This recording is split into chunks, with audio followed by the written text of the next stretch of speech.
Good morning, friends. Jill here. Welcome back to the farm. I'm enjoying a nice cup of coffee this morning. Actually, my shooting schedule is like so different than the posting schedule due to a few reasons. So it's actually Saturday morning when I'm posting this. I don't even have a clue what day it is when you all are watching it, but it's pretty early here. Our neighbor just knocked on our door.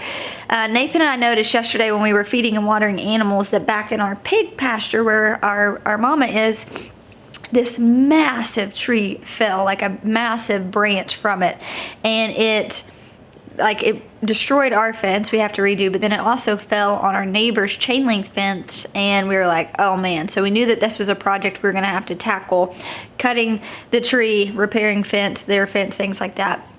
But they just knocked on our door this morning and said Peppa's just like free roaming in their backyard with all her little 7 piglets. So Nathan and I are trying to chug some coffee this morning to go corral in Peppa. We're gonna just move her to another pasture right now until we can get the whole fence situation. But what I actually had on my list today was to harvest some flowers to dry. It's getting so hot here, you guys, that a lot of our flowers are wrapping up, but I did want to finish harvesting some marigold, the rest of our yarrow. I wanted to see if I had any celosia and some status, because I just want to do some fun stuff with this winter. I think it'll just be really fun to try to make some different wreaths, and so I'll kind of show you what I have drying so far. So these were the giant marigolds, and I actually do think they're going to look good in wreaths. This is some Chinese forget-me-nots. We've got eucalyptus. We got yarrow up there, and then in the pantry I have status, which status dries the best, but I didn't grow enough of this year. So we'll see what I have. Gonna harvest it all because we are gonna be growing out in our raised bed garden this fall, and really I just have all these flowers that need to get moved out. The stuff in the cottage garden will stay, but whatever I can kind of salvage from the raised bed garden before I just rip it all out, I want to do that. And it's supposed to be really hot today, so we're trying to get out there early and tackle all this stuff. Alright, what's your plan, Steve? Oh my gosh. Take this big old pail of food scraps and... Oh, say hi. Papa got out. Where did she go? To our neighbor's house? What's Daddy gonna do? He's gonna get her. How's he gonna get her? I'm gonna jump on her back and ride her. Yeah. No, Daddy's gonna take food and he's gonna get Peppa. Peppa's like you. Lives for food. I am big. So you kind of have a plan. Hey, I jump. I mean, first experience, yeah, I've got a plan whether it works. I have no idea. So I have to see where she got out, because I looked over there where the tree fell on the fence and I didn't see where she could get out. So unless she's, you know, I don't know, got none of that fence somehow. Get out. I've got so much fence to repair. Hey, how Papa get out? We had a tree fall down, Junie. How Papa? We had a tree fall down. Why did a tree fall down? I don't know, Mother Nature. You go ask her. What did they do inside the house? She is. Yeah. All right, Mommy's gonna go harvest flowers. Okay, I love you. Tell Daddy, say good luck. Say good luck, Daddy. So I do have quite a bit of eucalyptus in the tunnel too. We were selling it pretty frequently. We've kind of just like halted selling flowers right now because it's just so hot. And we have a harder time getting, our wholesaler has a harder time getting flowers out the door this time of year. We live in a very like college, based town. So the colleges are out for summer. A lot of people are on summer vacation.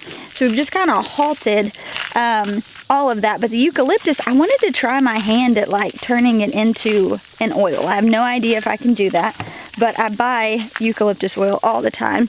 And I thought, you know what, that might actually be a fun project just to try and work on. So despite the lack of rain and just the pure neglect that the cottage garden has received from me this year, all the yarrow is doing really, really well. And the cool thing about yarrow is I didn't plant a whole lot, because what it'll do is it'll just keep multiplying and spreading. This is a new variety. Let me try to get you guys in better lighting. So this is a new variety that I'm growing this year. It's a berries and a pastel. I really, really like it. Some of them had that really wider traditional spread that you see with yarrow, but these tiny little clusters I think will be really cute too. All right, I didn't harvest a ton, but I did harvest all that I had. I came out here earlier in the week and harvested a good little bit. But you all can see it's really, really stunning. Look at all these different colors. So the yellow, that was actually here when we bought the farm, so that was a volunteer. And then we've got the berries and the pastels. And I think my plan for that is to just let that yarrow completely take over. It's that little U shape. Just let it completely take over. We can sell them as cut flowers. They do really well as a dried flower. And then there's a lot of like medicinal purposes for yarrow too. So it is really one of those herbs. It's like super, super versatile, which I really appreciate. You know, basil is one of those that I really love growing because you can make basil pesto and freeze it. You can make basil pesto and can it. You can sell basil. You can wait until it flowers and sell it. You can put it in, you know, like we're putting in basil in our water right now. You can dry the basil and preserve it that way. It does lose like a bit of its flavor, but if you're using it for like a seasoning, for like spaghetti or whatever, it works really well. So for me, I love growing things like that that serve just like multiple like purposes. So got the yarrow. Let's move on and see what else I have. I do know I want to harvest a few more bunches of marigolds. And then I was starting to see some of our coneflower come up, and it's this really, really pretty color. All right, so I had originally planted these where I planted my other coneflowers, but I don't think that that's what this is. I think this is a variation of the black-eyed Susan, which I do have some behind me. I don't know if you can dry them or not. For me, even with flowers that people are like, you probably shouldn't dry them, I still like to kind of try and dry them because I want to know for myself, you know? And for me, like, there's a lot of different things you can kind of push the limits on. So I'm not going to harvest them all. I just harvested a little bitty bundle so that I could dry it and just, you know, see what happens. It is stunning though, like as a cut flower. Check that out. Isn't that so pretty? So really pretty anyways. If it does dry well, I think these colors would be stunning in a wreath. So those are always something I'm trying to think about too, is when you're drying flowers and using them. If you're using them for the winter, like I am, I want to be thinking about like fall colors and things like that. So this is all I'm going to harvest in here. Now I'm going to move to the marigolds. Should probably pop in and get some blackberries. I'll come back for that little snack. So some quick tips if you are drying flowers. One, dry them in a dark, cool space. You don't want to like hang your flowers to dry in a window. That is not going to be ideal at all. And then you harvest them, you'll just hang them upside down. So I like to bundle them, cut them, hang them upside down. Actually keep mine in the kitchen or the pantry where they're not getting any direct sunlight, and they seem to do fine there. But once they've dried, like I know with my basil, a lot of times I have that just hung up on like my curtains in the living room. That's not ideal when you're actually wanting to start drying your stuff. Just think of like dark, cool environment. I was able to snag the rest of the status. I definitely want to grow more of this next year just for a dried flower. Alrighty, so these are really fun. My hat's kind of blocking a lot out here. They are fun. I just wasn't super impressed with like the volume.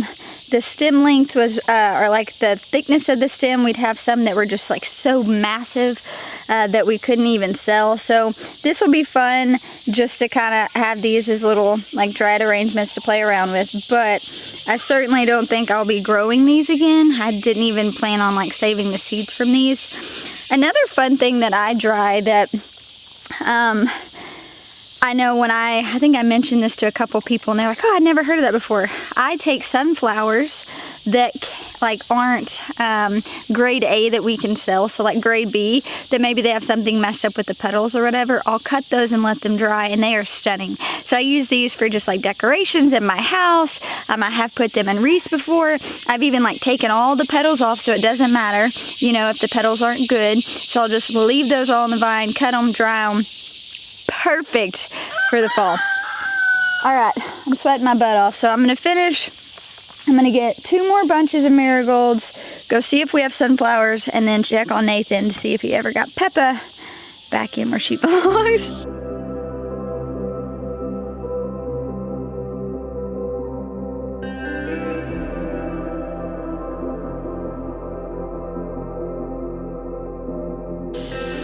I have grown marigolds for years as a gardener. I've grown the white African marigolds. I've grown just your like traditional dwarf ones. I've interplanted them with my tomatoes. The giant marigolds are probably my favorite. One, because they are so fragrant. They got super, super long, so we were able to use them as cut flowers. They work well as a dried flower. I will be saving the seeds from these and putting some of these in the cottage garden next year in our little annual plot. So I really do like growing these. Next year, we are really kind of honing in on the flowers that we're growing. So we're gonna be doing our dahlia production in a large way, sunflowers, zinnias, but then any other flowers I wanna grow, those are just gonna go sprinkled throughout the cottage garden, and we're really gonna take back over the raised bed garden for food production.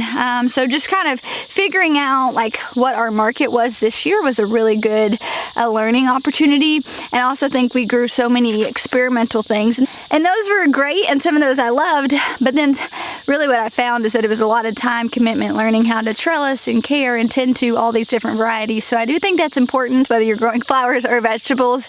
If you grow a lot of different varieties, maybe try to hone that down a bit on what did well. And even if you're not selling, say maybe you're just preserving, figure out what flavors you liked best, what you could can the most of, what yielded the most. These are all very, very important things. And so we're just kind of narrowing down our selection quite a bit with our flowers. And I do think it's gonna make the gardening season much more manageable going into the summer next year. Alrighty, gathered all my things, find the rest of them. I ran out of rubber bands, so I need to drop these in the house, steal some of the kids' ponytails, and then we'll go check on the old lovey. I hear the chainsaw running though, so he must be chopping up a tree. Not a bad haul though for a little morning sweat session. Pretty decent. So let's go take these in. Alrighty, I got all those inside cut, hung up to dry. Now I am gonna go check on Nathan, because we all know it wouldn't be a Saturday morning without some pig drama. So let's see if he got her back up, and hopefully everything's good. Thank goodness. You did get her back in? Yeah. Luckily. Where did she get through? Well, the tree smashed the fence. Oh, so she just like walked over the fence. Walked over the fence. Wow. So, luckily, fat girl runs to food like me, so she it wasn't hard to get her back in. Yeah. So what, is she in the same paddock now, or what's the plan so that she doesn't just free range between us and the neighbors? So I blocked off. You remember how Jess and Maya had their boar over there separate, and I just kind of opened that up so they could get in there and eat that grass. I closed that back off so they can't get through there. I'm gonna go borrow Doug Dar's tractor, thank you Doug, and drag all the limbs and hopefully repair that fence. I may have to buy another 16 foot of cattle panel or no, the top rail to the chain link fence. Oh, gotcha. So that chain link fence belongs to them, so I've got to repair that. Yeah. But right now they can't get through there, so I'm sweaty. It's not what I planned on doing this morning, but same. I got some eucalyptus and some sunflowers to dry. It's pretty. When you walk in the house, it's gonna look like a cottage. I've got where our cast iron is. I just have all these dried flowers. Isn't that heavenly? I'm telling you. Tie that around my neck. You might need some, like a calming. I'm always trying to get Nathan to put on oils. I'm like, you need some Valor, you need some stress away. I do sometimes. It's just not my first thought to go to oil. So. Yeah. All right, guys, thanks for hanging out with us this morning as I harvested some flowers to dry. Nathan dealt with some pig drama on the farm. I mean, this is just life on a farm, right? At this point, you got to chuckle a little bit. But thanks so much for hanging out with us. We'll talk to you soon. Bye, guys.